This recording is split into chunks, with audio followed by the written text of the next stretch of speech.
Hi everybody, it's Sarah Cray with Let's Make Art, and today I wanted to do a special video where I do a flip through of my journal, okay? Oh, we have Michael here working the cameras. Hello. He's my husband, so sometimes we flirt a little bit. Gross.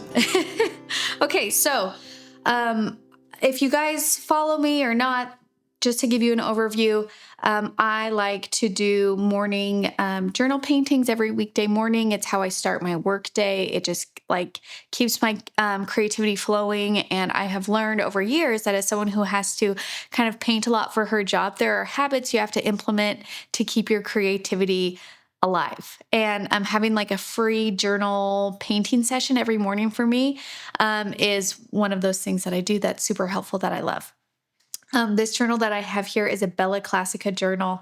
I've mentioned them before on YouTube. They are fantastic. We'll put the link to their shop in the description. So basically they take these books and then they fill it with 100% cotton watercolor paper. So then it becomes this like really gorgeous watercolor journal. Okay. All right. This is my first one from them. So it's the first book that I have completed from them. And I have to say that it's a big one.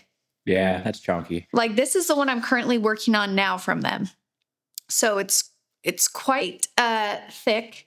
I counted there's 92 paintings in here that I did. Wow. Okay. Also, we have a 13-year-old, and I just learned the term, that's a big back, you know? Yeah. That book's a big back. Yeah, that's it. Yeah. 13-year-olds. Okay. So let's just go through it so you guys can flip through. I'll talk about my process as we're going. So usually I actually skip the first page first. So this is the last painting that I did in this journal. The whole time before this page was just empty. Okay. Love that. All right. So let's just go through. And some of these you might recognize because they were some ideas for projects that I was testing, or maybe I did a YouTube video on how to paint one of them. What kind of dog is that? I'm just kidding. It kind of does look, this one looks like a dog for sure. They're friends. They're friends. And usually these paintings take me on average 20 minutes. Okay. The really complicated ones might take me 40. Sometimes they only take me 5 or 10. So it just ranges. It's never over 40 minutes. Like, do you set timers, or do you just have like an internal body clock?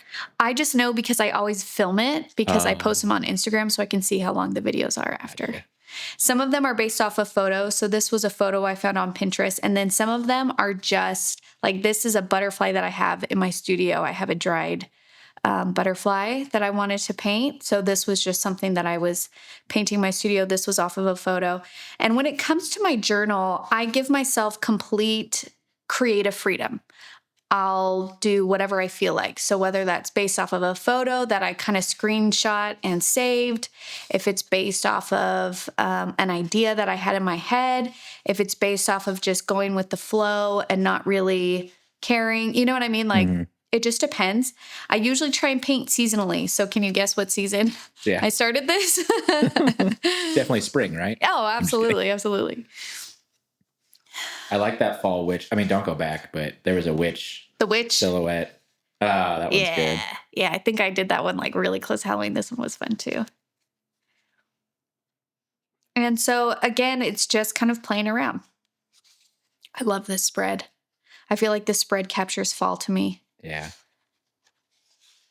And I just want to call attention to, you see these, and I'm going to tell you this tip because it's super helpful if you have your own journal.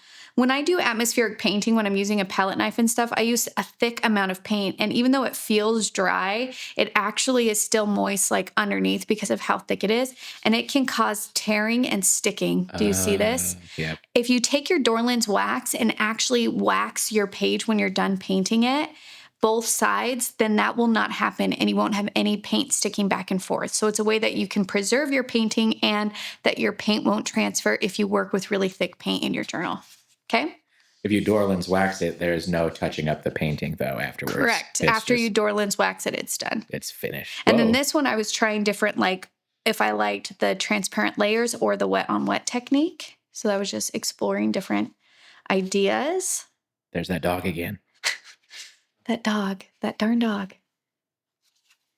And now you can see that we are fully in winter. Missouri winter. Gingerbread.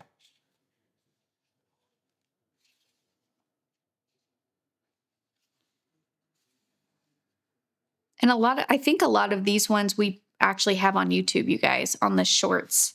So if you want to do little short videos, those are there for you. And you can see sometimes I tape off the edge, sometimes I don't. I love this painting. Yeah, that's real This good. is one that turned out, like while I was painting it, I was like, I don't know about this. And then at the end, I was like, dang. I really fell in love with painting shadows too.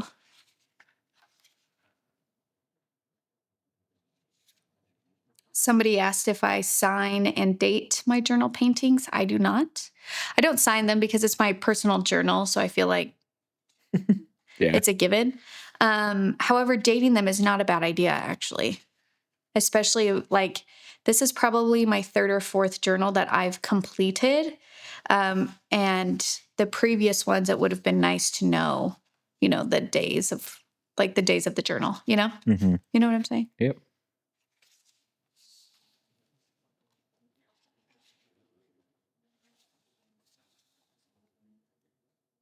I mean, you do film all of them, so you have like a digital date of all of them, which is nice. Oh, that's true. I guess I could go back. Yeah, you know when they were completed. I just have to laugh at this because I feel like I've been doing like moody, whatever, Yeah. And then I was trying to plan projects for Valentine's Day. And so all of a sudden I have these like bright hearts in the middle of this like moody spread out of all my, when you flip through your journal and you just get this little like cringe when you see, that's what this spread is. Just because, not that it's bad, but just because it does not fit the vibe. Right here does not fit the vibe, but that's okay. It's hilarious. It's kind of funny how, with our journals, we want it to be a certain way. And you really have to fight. You have to fight against that feeling of trying to do a perfect painting every spread, of making sure that it feels good. You know what I mean? Like, it's natural for us to want to create these kind of like masterpiece journals, especially because of like social media. You know what I mean? Like, I know that I'm not helping this by posting these paintings every day because you guys are probably thinking like, oh my gosh, every painting has to be a masterpiece. But really what this is me exploring ideas freely. And that's what a journal should always be. And that does not mean that it always communicates or like transforms into this perfect thing. It's greater. It's greater as its whole. You know what I mean? Yeah. So as you guys kind of start your own journal and do this, like really fight that expectation that you have within yourself to create something perfect every single spread. Because as you can see, as we're flipping through, it doesn't have to be that. This was me exploring, trying to figure out a different way to create textures if I didn't want to use cling wrap. So I used like a waxed canvas and it didn't quite do what I wanted it to do. And I didn't feel the need to do anything more than this. And I'm fine with just this in my journal. You know what I'm saying? Right. So give yourself that freedom to just try something and let it be.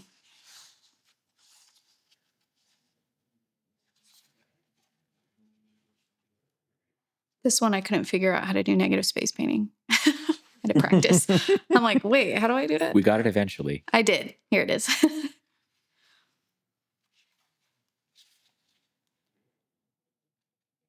That looks like the beach in South Carolina. Yes, totally it does. That's what I was thinking of, actually.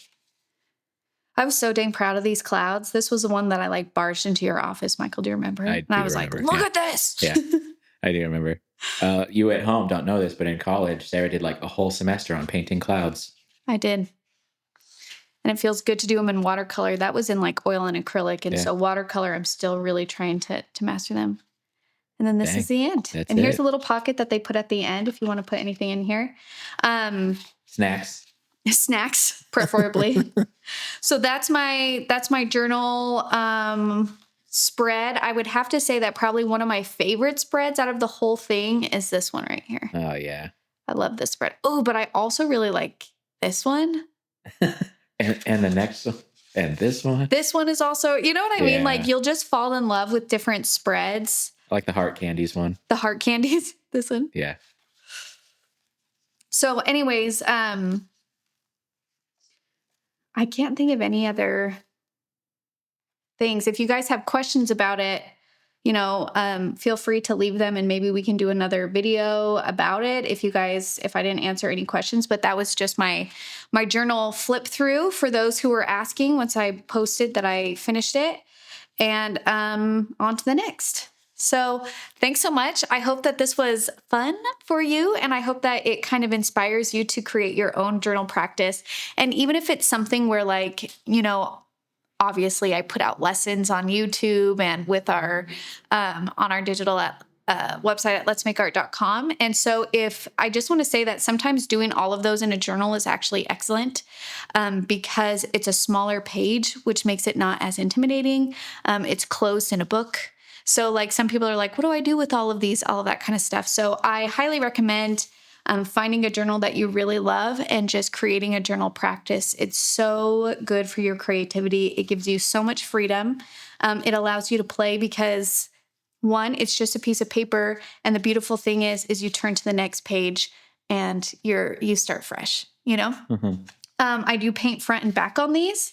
100% cotton watercolor paper, you can paint front and back. It's just different paper textures. So you can paint front and back. And yeah, I think that's it. Thanks for showing us.